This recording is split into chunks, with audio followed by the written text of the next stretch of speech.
And then 6 months later, they busted him and brought him down, and I worked to try to get the judge to drop the case, and they did. We blew that wide open.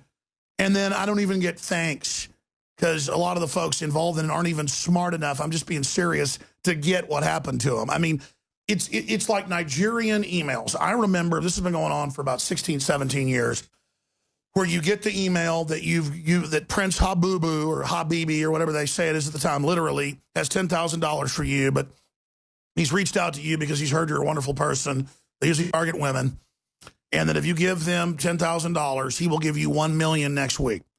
You give him the $10,000. He goes, oh, the prince may be able to speak to you on the phone. Sorry, he's been arrested by King Agugu or whatever they make up. I mean, it's literally ridiculous. You look it up, the people don't even exist. And then you're already in for 10 grand, conned, so you don't want to admit it. And then you finally get to talk to Prince Abubu or Abibi or whatever the name is. You want to believe you've won the lottery. Well, you start telling friends and family, do not give them more money. It's not real. They go, shut up. You're just jealous. I got that I'm about to get $5 million now, and I give them another 20 grand. And you go, no, it's not real. It's a scam.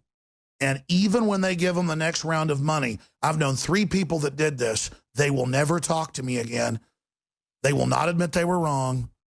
They will not admit they got conned. Just like Obama voters or whatever on the free health care of Obamacare, and they double, triple prices. And there was literally a talk show host I knew who I heard on air one day. I thought it was a joke when I heard it. This was like 12, 13 years ago. It was about 14 years ago, announcing that he had been contacted by a Nigerian prince that wanted to fund his show. And I called him and I said, it's not real. And he literally went on air and said, I was jealous, trying to stop it. And then later said, I jinxed the deal with the prince. I mean, it's the same thing. I'm like, look out for feds. They'll say I'm bad. They'll say, violence is good, whatever. They'll try to escalate. Please watch out. And then that means I said they're feds. I mean, it's just so hard to deal with this psychology. And quite frankly, Wayne, very, very sad.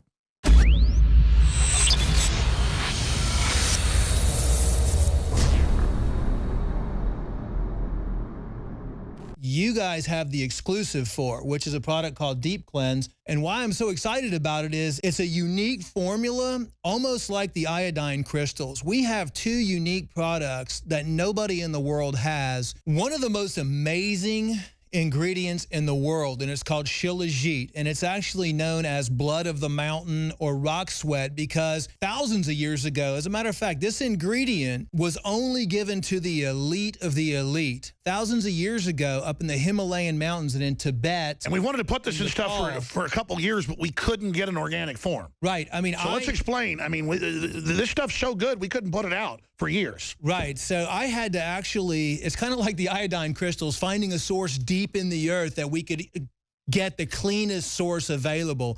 But in Tibet and in Nepal and in the Himalayan mountains, thousands of years ago, they watched these monkeys. And during the summer months, the monkeys would go up into the mountains. Now you're being racist against monkeys. And they would pick this black substance from the mountains. And so in Russia, they actually, it grows in Russia in the mountains and in the Himalayas and only in the summer. And shilajit is actually the decomposition of up to 7,000 different medicinal herbs. So it decomposes, all these different herbs decompose in the Himalayan mountains and the volcanic soil up there. And what happens in the summertime... So it's almost like an oil from... Yes, it's high in fulvic acid, it's high in humic acid. Because they're always claiming oil is really from decomposed animals and plants. There is some oil that is based from fossils, but most of it's really abiotic. But so this is a true fossil source? I mean, explain it to me.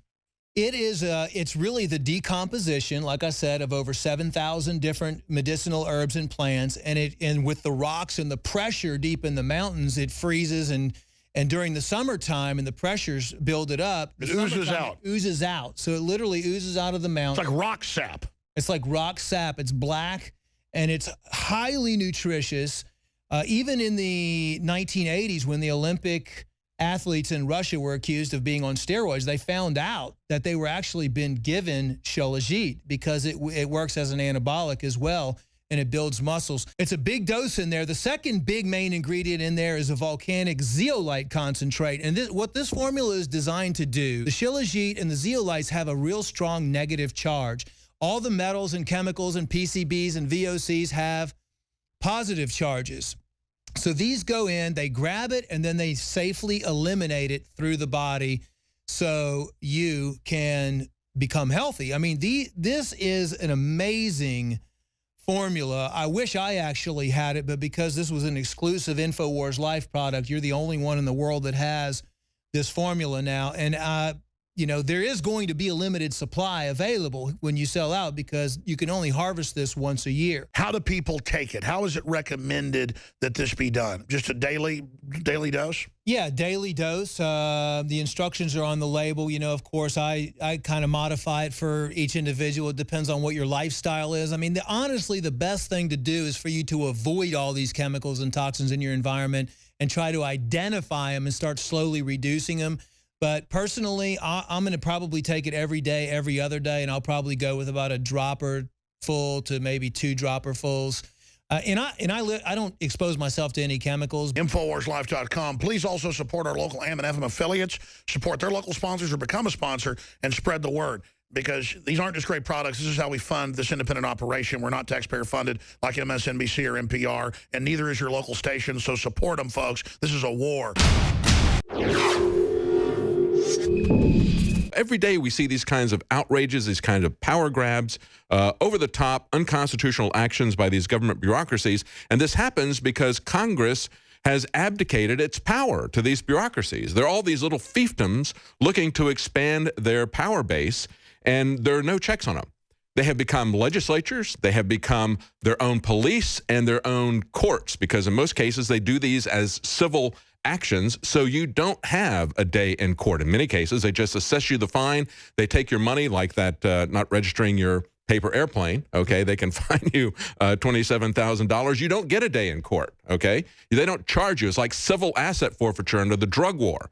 They don't charge you with a crime. They don't find you guilty. They just take your property, just take your money. And so that's what we're seeing over and over again. And that's a key part of this. This is the tactic that Obama is using to say, well, these are just going to be rules, okay? This is legislation without representation. Let's understand it. It's gotten to that point that we need to understand this is not only legislation without representation, we're back to taxation without representation when they can assess these fines as civil penalties and you don't get a day in court.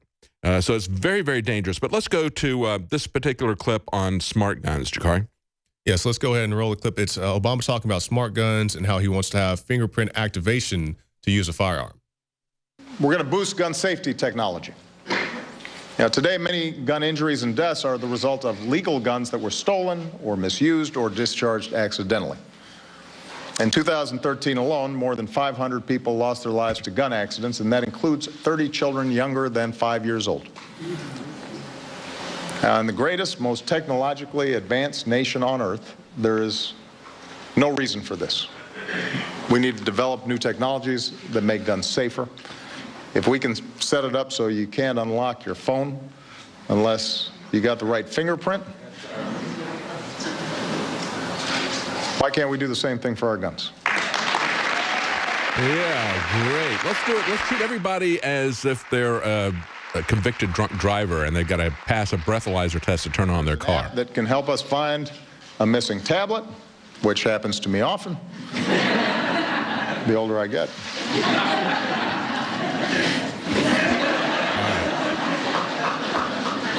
If we can do it for your iPad, there's no reason we can't do it with a stolen gun. If a child can't open a bottle of aspirin. Yeah, let's go ahead and stop the clip there. Yeah, when he's talking about GPS tracking, it's like, hey, sometimes I lose my iPad and I need GPS tracking to find it. It's like, oh, yeah, where'd I put that 38? I can't find it. Let me... Yeah, and that's one thing that's not what they're going to use it for. The Attorney General was talking about before he went out. He said, well, let's have some type of bracelet or some other thing to where people can't use the gun unless they're right there. And, I mean... It's going to happen, you know, if they make this nationwide, it's going to, unfortunately, it's going to happen. An officer is going to reach for his gun. He's going to have some gloves on or some other thing, and he's not going to use this pistol. Oh, technology never fails, Jakari. Oh, never fails. Just like the smart car never gets you a ticket or anything. That's right. Look, we understand where this is going. We know one of our big concerns about the government-controlled robot cars. And let's just understand that it's going to be the government that's going to be controlling them. They can shut down your transportation just like that. With this, they'll be able to track you anywhere they want. They'll be able to turn off your guns remotely. And not just the government. Hackers will be able to mess with your guns, okay, and turn them off. And it is another level of safety. But this is something they're really going to push. Listen to what he said in his, this is the White House talking about what they're going to do. He says they're going to review the availability of smart gun technology on a regular basis. They're going to explore potential ways to further its use and development to more broadly improve gun safety. Well, they're going to embark on a research program to come up with this stuff and then force you to use that. They're also going to set up an internet investigation center to track illegal online firearms tracking. And, of course, they're moving some of this power, Jakari, from the FBI to the ATF. Background checks, they're moving some of that to the ATF. This Internet Investigation Center, another agency to spy on you on the Internet, okay, without a search warrant. They're going to be transferring that to the ATF instead of the FBI. I guess the FBI is a little bit too concerned about the Constitution. They don't have that problem with the ATF. Yeah, I guess that's a good way to put it. Now, there's another thing that he talked about in clip number 2, guys, if we can get that ready. When he was talking about gun trust, you may recall, David, Joe Biggs and myself, we did that report. We went out to the silencer shop here in Austin, Texas, and one of the things that they were talking about you could use a trust to have multiple people use a silent or suppressor. You know, they call it silencer, but it's really a suppressor. It makes the gun hearing safe. It can also help, you know, somebody with their accuracy. And people complain about the suppressors. I'm like, all these people who complain about getting shot by somebody, don't you want the person to be more accurate and actually hit the bad guy, hit the target? And if a suppressor can help you do that, what's the argument against that? That's common sense to me. Yeah. Make the gun more accurate. That's common sense. Oh, yeah. Yeah, absolutely. Well, you know, this ammunition law that was put in out in, they're trying to float this out in New York. The two women who did this in the state house and the state senate, they wanted to limit your ammunition purchases to twice the capacity of your firearm during a 3-month period. So if they do that, if they were successful in doing that, that would mean that you would not be able to practice with it so that you had real gun control, okay? Yes. So that you could really hit what you were shooting. Gun control is using both hands. That's right, that's right. And of course, they point out that this has already failed. They had a provision for that in the SAFE Act that was passed in New York State, and they were very embarrassed when Governor Cuomo realized that he didn't have any way to implement that. And then it was also overturned in federal district court in New York. They said it was unconstitutional to regulate how many rounds a person could have, but that doesn't faze Roxanne and Joanne, the two legislators who are pushing this thing. They're going to still try to do that again. And understand, they are going to try to control ammunition. He doesn't talk about that, but that's one of the key things, because if they can get a hold of your ammunition, then your gun becomes a club.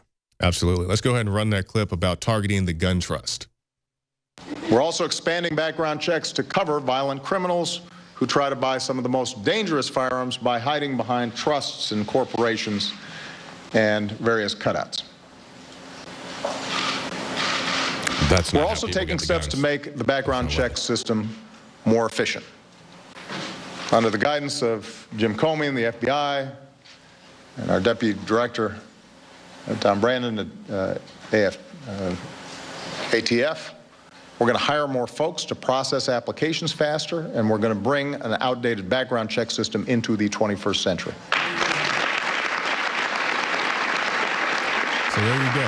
Let's get rid of the gun trust. And as you said, David, you know, some violent felon isn't going to go through the process of trying to get into a trust in the first place. That's right. That's right. It's a very, you know, I mean, it really is. Are the typical street criminals, are they going to go through all the hassle of trying to set up a gun trust? That's the absurdity of all of this stuff. Yes. The fact that if you're going to be engaged in a criminal activity, the last thing you're going to do is go buy a gun at a retail facility, okay? And if they're going to crack down on that, I can just imagine that the armed robbers and the armed terrorists are going to say, you know, well, we're going to have to put off our heist here, or we're going to have to put off the terrorist event because they were out of ammunition at Walmart, or, you know, they were out of AK-47s or whatever. I mean, they don't use that. They're going to go through the black market, and the black market is going to be there. If we haven't learned anything from the war on drugs, can't we learn something from alcohol prohibition? And that is, When you prohibit something, you have a vibrant black market, okay? We have more access to drugs because of prohibition. I've talked to Law Enforcement Against Prohibition, that organization, LEAP. They pointed that out. It's like it actually makes it more readily available. It increases the virility of whatever it is that you're trying to outlaw. So you're